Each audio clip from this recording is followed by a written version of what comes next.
proses pembukaan cetak sawah yang dikerjakan oleh alat berat. Oke bosku, karena pertanyaan itu banyak banget jadi kita jawab bosku ya. Bang, sebenarnya itu ngerjain apa sih?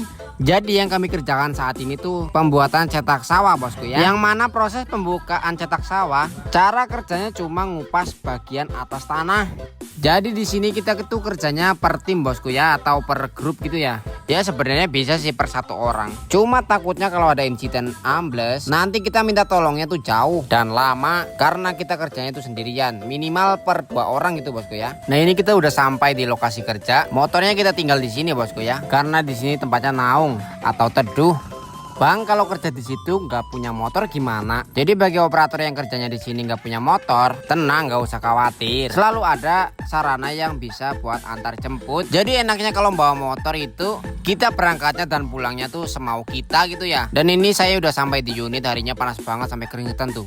Untungnya sih alat kita ada AC-nya bosku ya. Jadi dingin gitu ya. Dan ini saya masuk ke jaluran karena di hari kemarin tembus jalurannya cepat. Ini saya masuk lagi dan dapat sekitar 70 meteran karena saya malas keluar jalan kaki. Alhasil alatnya pun saya keluarkan. Tapi ya gini, kalau mau balik lagi harus nyangkul kayak gini ya, terus dipoles belakangnya supaya rapi lagi. Ini jam 10 saya udah dapat 1 jalur karena nyambung kerjaan kemarin.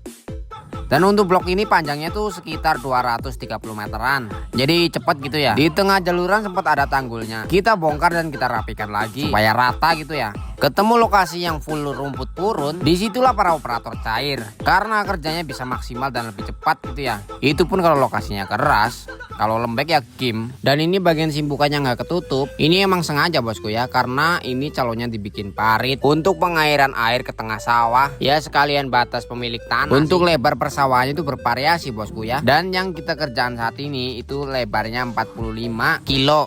Maksudnya meter. Bang, sebenarnya lahan itu punya siapa sih? Jadi lahan yang kita kerjakan saat ini itu punya masyarakat. Dan kita bukakan lahannya tetap untuk masyarakat bosku ya. Ini resikonya kalau kaca depan kotor bosku ya. Kaca depan kena kayu, untungnya sih nggak pecah, cuma karetnya yang lepas. Kali ini alatku kotor banget bosku ya. Dan ini gara-gara mau naik ke tanggul. Sebelum tanggul itu ada parit bosku ya, dan paritnya itu nggak kelihatan. Dan disitulah unitku hampir terpuruk. Dan ini setelah 1 harian lelah bekerja, kami pun pulang.